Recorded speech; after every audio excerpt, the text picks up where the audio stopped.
Close your eyes for a moment and imagine a single, thin strand of silk. Now, imagine that silk thread is responsible for every step you take, every touch you feel, and every beat of your heart.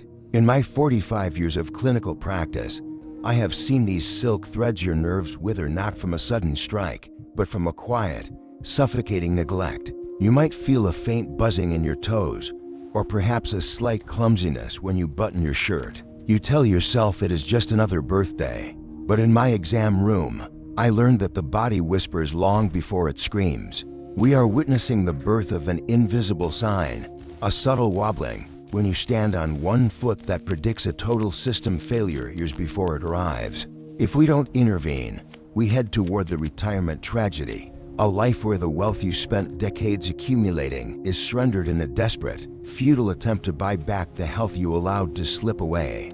Today, I am going to show you a 60-second habit, a simple glide that acts like a mechanical pump for your nerves' survival, restoring the flow to a system that has been starved for far too long. If you have been told your neuropathy is just a byproduct of age, you haven't seen the data I am about to share. Hello, and welcome back to the Senior Health Doctor. In today's video, we will cover reversing the silent sting of nerve damage with a 60-second habit. Before we start, if you enjoy our content, please hit the like button and subscribe to the channel. I'd also love to hear from you. Drop a comment below telling me your age and which city or country you are watching from. To understand why your feet burn or your hands go numb, we must first look at the mechanical error of stasis. A nerve is not a static cable. It is a living, breathing organ that must slide through narrow tunnels of bone and muscle. In a healthy body, these nerves move up to 12 millimeters when you bend a joint. But as we age, we stop moving in full ranges. We sit, we hunch. The fluid that should lubricate these tunnels begins to thicken and dry, creating microscopic adhesions. This is the first link in the chain of decay.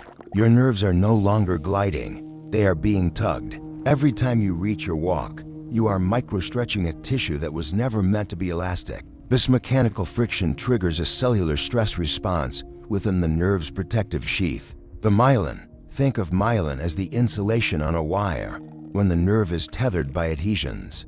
The constant pulling creates microscopic tears in this insulation. The Schwann cells, the diligent repairman of your nervous system, become overwhelmed. They begin to release distress signals, initiating an inflammatory environment.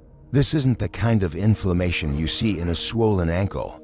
It is a chemical acidosis, a localized drop in pH that irritates the nerve fibers. This acidity lowers the threshold of your pain receptors, meaning signals that should be silent are now interpreted by your brain as burning, stinging, or the phantom crawling of insects on your skin. Remember, absence of pain is not health. It is often just the quiet before the chemical storm reaches its peak. As this inflammation persists, it begins to choke the vasa nervorum, the tiny, hair-like blood vessels that wrap around each nerve. Your nerves are incredibly expensive to maintain, consuming approximately 20% of your body's total oxygen supply despite their tiny mass. When the mechanical tethering increases, the pressure inside the nerve compartment rises, exceeding the pressure of these tiny vessels. This leads to a state of chronic ischemia, a lack of perfusion. Your nerves are quite literally suffocating in the dark, without oxygen. The axonal transport system, the internal railway, that carries proteins from your spine down to your toes, grinds to a halt. The nutrients can't get down, and the metabolic waste can't get out. The structural collapse follows. The nerve fibers, starved of oxygen and drowned in metabolic waste, begin to undergo Wallerian degeneration. The wire inside the insulation begins to retreat, dying back from the extremities toward the center. This is why neuropathy often starts in the longest nerves first, the ones that travel all the way to your toes. It is a functional reserve battery that is slowly being drained to zero. If this decay continues, the nerve doesn't just send wrong signals like pain. It stops sending signals altogether. This is the point of no return, where the muscle begins to atrophy because it has forgotten how to contract, and the brain loses its map of where your feet are in space. Many people spend their lives stretching their muscles to stay limber, but they completely forget to slide their nerves, leaving the most sensitive system in their body trapped in a tightening vice. We must address the perfusion compromise before the structural collapse becomes permanent. If you experience a sudden loss of strength, such as a foot that drags on the floor, or a sudden loss of bladder control, you must stop everything and see a professional immediately, as these are signs that the chain of decay has reached a critical failure point. But for the millions of you feeling that first subtle sting, the solution lies in restoring the fluid dynamics of the neural path. I remember a patient named Elias, a man who had worked 40 years as an architect, whose hands were his life until they became his greatest prison. Elias was a man who had built a life on precision, designing soaring structures with a steady hand that never wavered. But when he walked into my clinic, that hand was hidden in his pocket, trembling with a phantom electricity he couldn't switch off. He told me he felt as if his fingers were encased in thick, frozen velvet. He could no longer feel the edge of a drafting pencil, yet he felt the scream of his nerves every time he rested his elbows on a desk. This is the double crush phenomenon, a concept most people ignore until it's too late. Elias had a minor compression in his neck from years of leaning over blueprints, which sensitized the nerve, making it far more vulnerable to a second compression at his wrist. The system was failing at 2 points, and the brain, confused by the overlapping static, simply began to shut down his dexterity. He was on the verge of the retirement tragedy, watching his passion dissolve into a mist of numbness. Then there was Martha, a vibrant woman who found herself suddenly afraid of her own hallway. She described her feet as wooden stumps that burned like embers at night. She had begun to rely on the furniture to navigate her home, a subtle sign of proprioceptive decay. When the nerves in the feet lose their perfusion, the brain loses its GPS. Martha wasn't just losing sensation, she was losing her orientation in the world. Her cellular stress response had reached a point of chronic acidosis. The glucose in her system had combined with proteins to create advanced glycation end products, essentially caramelizing the delicate proteins of her nerve fibers.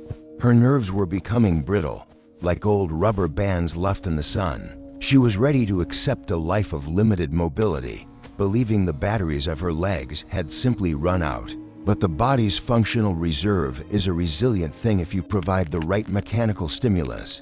The solution for Elias, Martha, and perhaps for you, is not a forceful stretch which only increases the ischemic tension but the restoration of the glide. We must perform what we call neural flossing. We are going to move the nerve through its anatomical tunnels to break the microscopic adhesions and pump out the inflammatory edema that is suffocating the axonal transport. The first step of the protocol is the cervicobrachial glide, designed for the upper extremities. To do this, you sit tall, acknowledging that your posture is the gateway for your nerves. Extend one arm out to the side at shoulder height, palm facing up, as if you are holding a tray. Now, here's the secret of the glide. As you gently tilt your head away from that arm, you must flex your wrist toward your forearm. Then, as you bring your head back to the center, you extend the wrist back out. You see, we are not stretching the nerve from both ends. That would be like pulling a wire until it snaps. Instead, we are pulling from one end while releasing the other. We are sliding the silk thread back and forth through the tunnel of the shoulder and the wrist. This movement creates a pressure gradient that pulls fresh, oxygenated blood into the vasa nervorum and flushes out the stagnant cytokines that cause the burning sensation. For the lower body, where Martha's wooden stumps resided, we use the sciatic pump. Sit on the edge of a firm chair. Straighten the affected leg in front of you. As you look up toward the ceiling, pull your toes back toward your shin. Then, as you tuck your chin to your chest, point your toes away from you. This rhythmic oscillation performed for only 60 seconds reestablishes the longitudinal sliding of the longest nerve in your body. It acts as a mechanical vacuum, clearing the path for the nutrients to finally reach the toes. You must remember the rule of the body's whisper. If you feel an electric shock, a sharp jolt, or an increase in tingling during these movements, you are pulling too hard. You are aggravating the ischemia. We are looking for a gentle, rhythmic ease.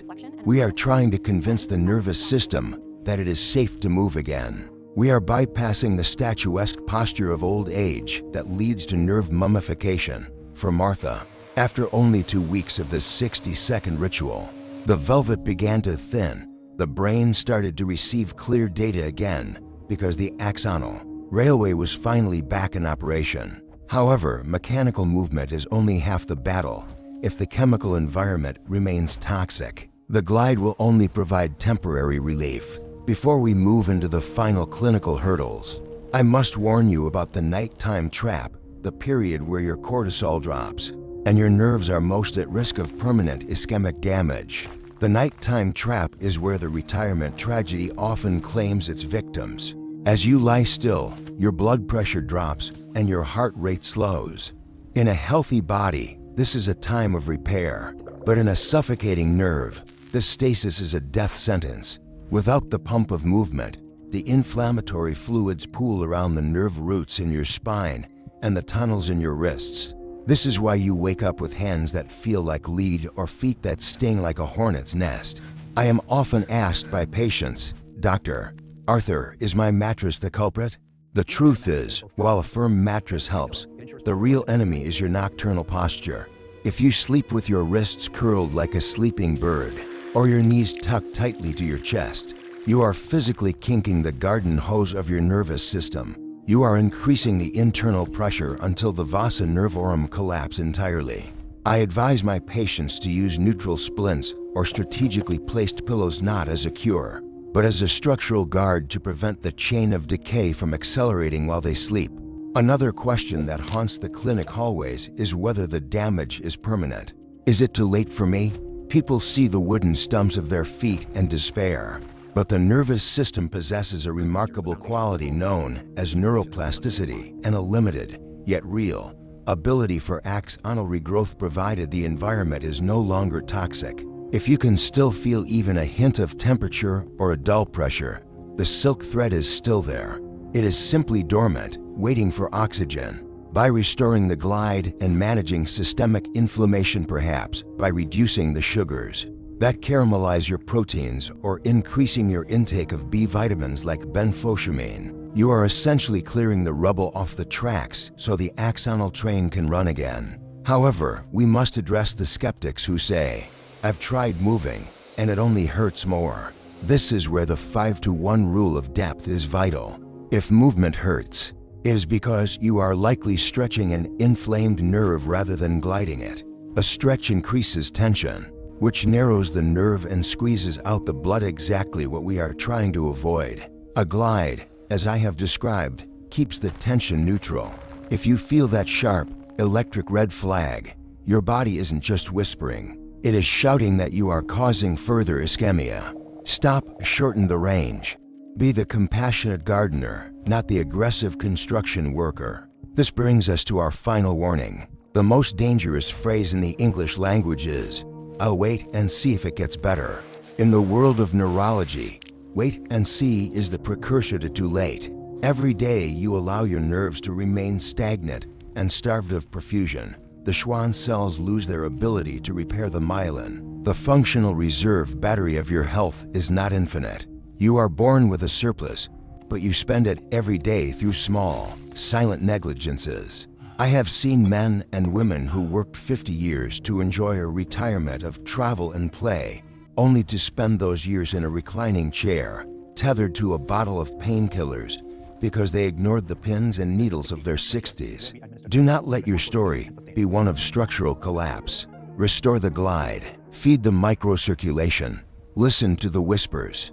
This is education in health and not a substitute for a medical consultation. If you have underlying diseases, use chronic medications, are pregnant, or are experiencing red flag symptoms like sudden weakness or loss of bowel control, you must seek a professional immediately. Never alter your medication or ignore a physician's advice based on a video. Your health is a complex symphony, and I am merely a retired conductor pointing out the rhythm. The 60-second habit I shared is a bridge back to a life of movement. Cross it before the bridge rots away. Your independence depends on the health of those delicate silk threads. Take care of them, and they will carry you to the end of your days. Don't wait to lose your health to realize its value.